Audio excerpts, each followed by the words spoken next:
Some fish are legendary, some are sacred, and some will test everything you've got.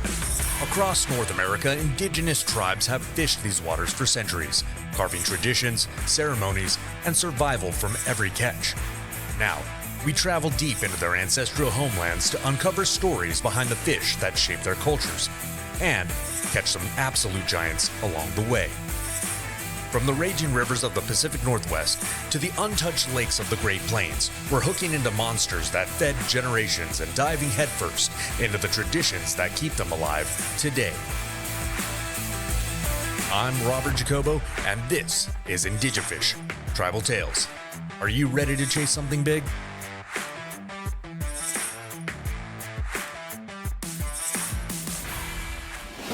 Hey guys, welcome back to another episode of IndigeFish. I'm your host, Robert Jacobo, and today we're stepping away from the surf, from the water just for a moment and into the classroom. Now look, first off, a huge thank you, because guess what? We've passed 120 subscribers this month and we hit over 20,000 views on our videos. And look, your support, it means everything in the world to me. So I just want to say again, a huge thank you, and my gratitude goes out to you. And so today, instead of just showing you the catch, I wanted to show you the knowledge behind the catch.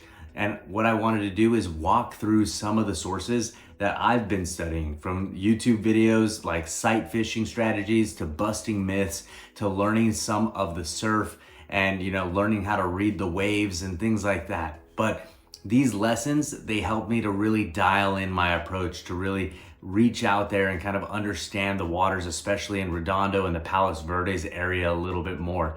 And they are the same insights that took me from skunks to finally landing the Corbina the other day. So please stick around, because at the end, you'll know exactly what really makes the difference between just standing in the surf and actually connecting and catching those big fish. So anyways, guys, looking forward to talking with you on it, so stay tuned.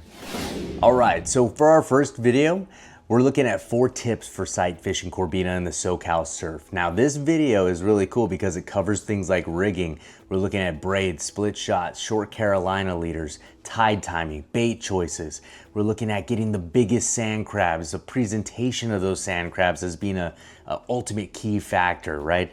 And this video teaches you how to read ultra shallow water for sight fishing and the importance of lead casting ahead of those Corbina, so that way you can keep your crab presentation, your sand crab presentation, as natural as possible, really digging into that sand and not just spinning them around in the water, right? It's perfect for mastering stealth as well as the accuracy in that surf. Now our next video is gonna be our Corbina line shy, right? So surfing, fishing in SoCal, right? So the angler in this video really experiments with straight braid instead of just fluorocarbon, right? And proves that Corbina aren't as line shy as we originally believed. The focus is really on finding the pods of those Corbina, right? Where are they gathering? Reading structure, the skinny water, right? The ultra shallow water, the holes where they're gathering, the precise crab presentation, right? This video, it helps you to fish with confidence without really overthinking that line choice.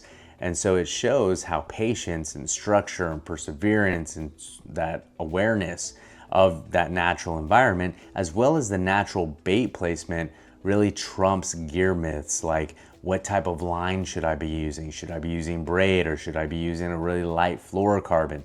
It's all about fishing where the fish are. Our next video is catching Corbina surf fishing. Now, this starts out by targeting halibut at first, but then we switch when the conditions start to change, right? Dirty water, seaweed. It finds that Corbina cruising near structure and adapting with the right setup. Now, this video, what it does is it really reinforces the aspect of adaptability, right? So what we're looking at is we're looking at multiple setups. Look, the surf, it can change really fast on us, right? It can go from being really wavy, really dirty, really clear, all over the place. So carrying multiple setups really ensures that you can pivot from a halibut setup to a Corbina setup and still make your trip extremely successful overall. Now next up, we have Corbina in the surf. This is about SoCal surf fishing. And look, I understand the common theme here. It seems like Corbina, halibut.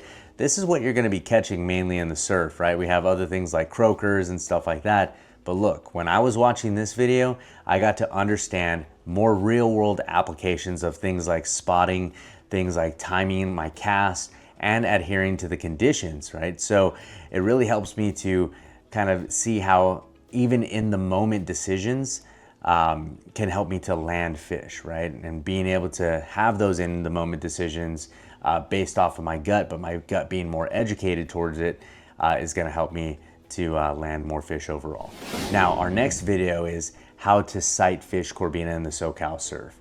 Now, this video is more so a step-by-step guide on sight fishing, and it's talking about gear like Carolina rigs, your 6-pound fluorocarbon, your short 6 to 8 inch leader, sand crabs, reading structure like troughs and cuts, right? It compares ideal conditions, things like calm and clear water, to poor days like dirty water, windy water.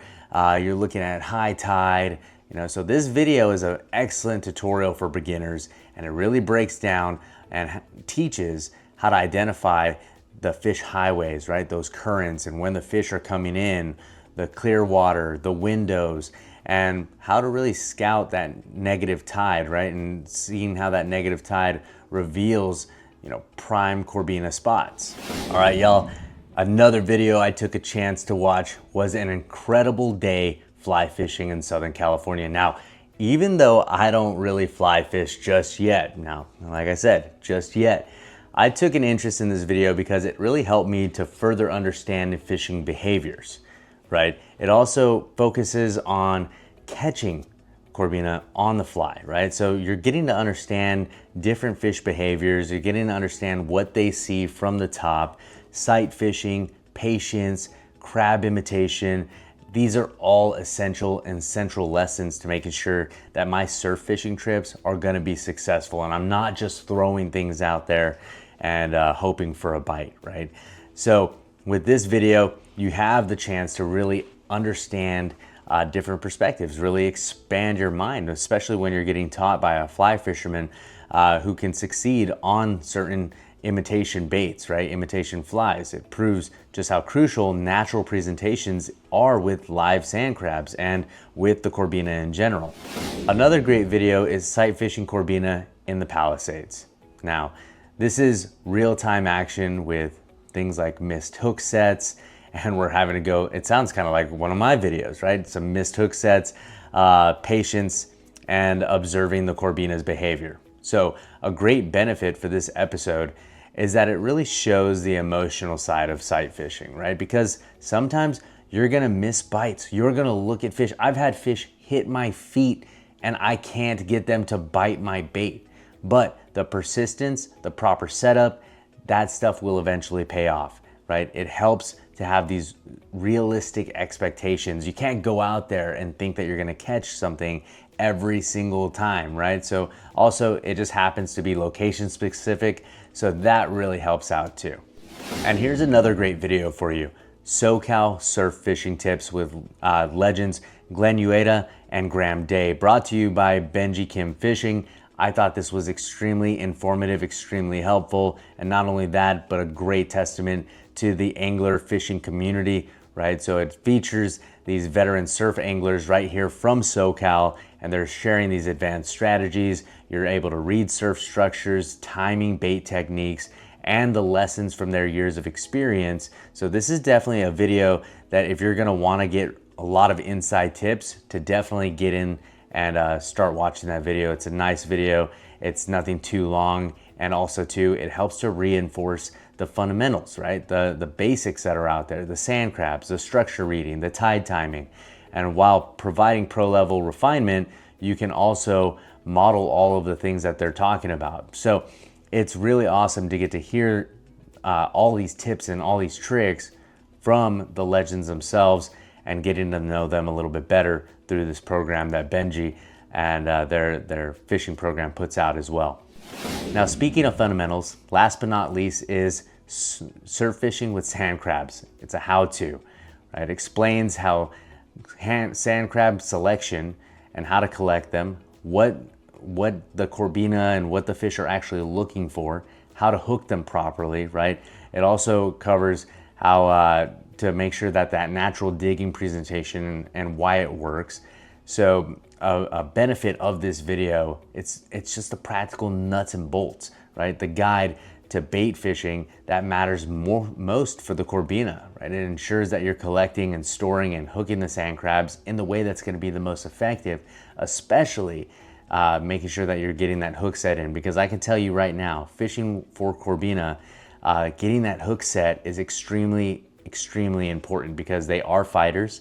And it seemed to me that today when I was out there fishing for them, they don't tend to just like swallow that hook whole, right? A lot of times it's getting right there in that lip and it's barely in there. So when you want a nice hook set, this is the video that you're gonna wanna watch. All right, guys, that's a wrap for this episode of IndigeFish. Now look, we put in the work, we learned a little more about the surf, and we had a good time doing it, right? So fishing, it's not always about landing that biggest catch. It's not always about landing the biggest fish or having the biggest fight.